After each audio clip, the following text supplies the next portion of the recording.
Raviteja acting అయితే వేరే level ఉంది అసలు. స్టోరీ కొంచెం స్లో ఉంది. స్టోరీ చాలా తక్కువ ఉంటుంది. కేజీఎఫ్ స్టైల్లో ఎలివేషన్స్ అయితే ఉన్నాయి రవితేజకి.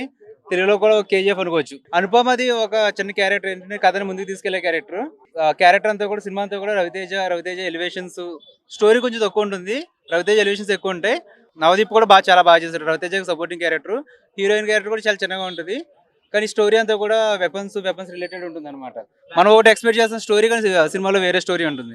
యాక్షన్ సీక్వెన్సెస్ అయితే అసలు గూస్ బంప్స్ వస్తాయి. సెకండ్ హాఫ్ లో వచ్చే యాక్షన్ సీక్వెన్సెస్ అన్ని సూపర్ ఉన్నాయి అసలు.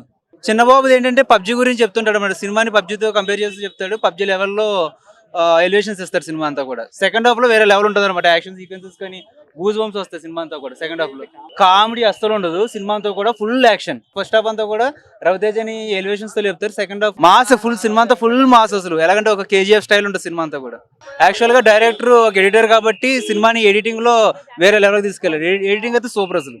రవితేజ గారి performance top notch, action sequences and మళ్ళీ మనకి బీజిఎం, బ్యాక్గ్రౌండ్ మ్యూజిక్, ప్రొడక్షన్ వ్యాక్షన్, స్క్రీన్ పై చాలా బాగున్నాయి. అండ్ స్టార్టింగ్ సినిమా అనేది చాలా స్లోగా స్టార్ట్ అవుతుంది. రవితేజ దగ్గరికి వెళ్ళిపోతామో అప్పటి నుంచి మూవీ నెక్స్ట్ లెవెల్ అనిపిస్తుంది మనకి. ఇంటర్వెల్ బ్యాంక్ చాలా బాగుంటుంది. సెకండ్ హాఫ్ వచ్చేప్పుడు ఏంటంటే యాక్షన్ సీక్వెన్స్ ఉంటాయి, రవితేజ గారి ఎలివేషన్లు ఉంటాయి. బట్ ఎప్పుడైతే మనకి ఫ్లాష్ బ్యాక్ స్టార్ట్ అవుతుందో మనకి స్టోరీ అర్థమైపోతుంది. ఓకే, సో రొటీన్ స్టోరీ, అదే ఫామ్లో కొత్తగా అయితే ఏం లేదు అని అనుకుంటాం.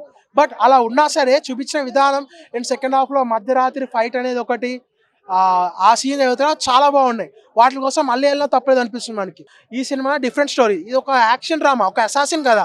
హాలీవుడ్లో అసాసిన్ క్యారెక్టర్ జాన్ విక్లో అట్లా ఎట్లా వేస్తారు, మనకి సైంధవ్లో వెంకటేష్కి ఎట్లా వేస్తారు, ఆ టైప్ ఆఫ్ క్యారెక్టర్. దానికి దీన్ని కంపేర్ చేయలేము మనం. అది స్టోరీ వే, ఈ కాన్సెప్ట్ వేరు. కామెడీ మీకు ట్రైలర్ చూసిన తర్వాత ఈ సినిమాలో మీరు కామెడీ ఉందా అని అడగకూడదండి. ఎందుకంటే చాలా మంది రవితేజ గారి సినిమాలో కామెడీ లేదు ఈ సినిమాలో అని అంటున్నారు. మీరు ట్రైలర్ చూసాక కూడా, మీరు పోస్టర్లు చూసి ట్రైలర్లు చూసి కూడా మీరు కామెడీ కోసం ఈ సినిమాకి వస్తే మీ అంత బ్రెయిన్లెస్ ఫెలో ఎవరు ఉండరు అంటాను నేనైతే. బట్ ఎందుకంటే మనకి ఇక రెగ్యులర్ కమర్షియల్ సినిమా చూసుకోవాలి. రవితేజ గారు ఒక డిఫరెంట్ యాక్షన్ స్టోరీ బేస్ ఏమైనా సరే ఒక యాక్షన్ మూవీ పోర్ట్రేట్ చేయాలని చూపించారు రవితేజ గారు. అది నాకు బాగా నచ్చింది. సో నేనైతే కామెడీ లేదు అని సినిమాకి నెగిటివ్ ఇవ్వడం అనేది చాలా మీనింగ్లెస్ పాయింట్ అని నేనైతే. అంటే రవితేజ గారి చేత విద్వాంసాన్ని సృష్టించాడన్న. అనుపమ పరమేశ్వర్ అనే లీడ్ రోల్ అయితే యాక్చువల్గా చెప్పాలంటే అనుపమ పరమేశ్వరి. అంటే మనకి ఒక హీరోయిన్తో మొదలవుతుంది, ఒక హీరోయిన్ వల్ల ముందుకెళ్తుంది. అందరు చాలా బాగా చేశారు. నేను చూసింది ఈగిలో సినిమా బాగుంది. బిగిలో మస్తు మూవీ. రవి అన్న వన్ మన్ ఆర్మీ అంటారు కదా, వన్ మన్ ఆర్మీ చూపించాడు.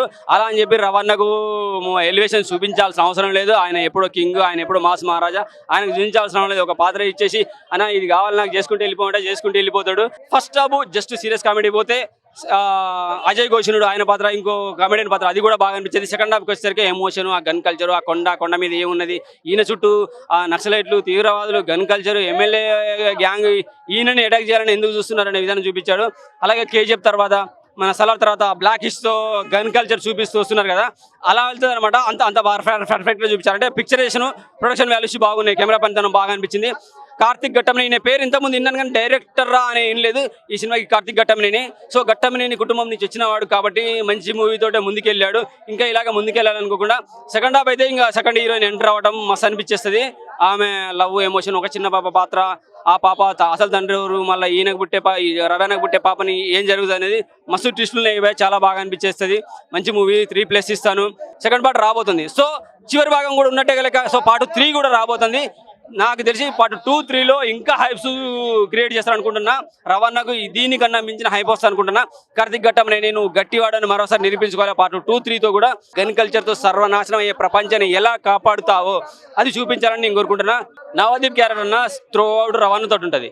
అది విలన్ క్యారెక్టర్ అవుతుంది అనుకున్నాం. మనం ట్రైలర్లు చూసిన తర్వాత నవదీప్ విలన్ ఏమో అనుకున్నాం. లేదు, త్రో అవుట్ రవాణాతో ఉంటుంది. సూపర్. వాళ్ళిద్దరి పాత్ర చాలా బాగా అనిపించింది. ఆయన డైరెక్షన్ నేను వేసేసుకుంటా పోతాను ఒకడొకని.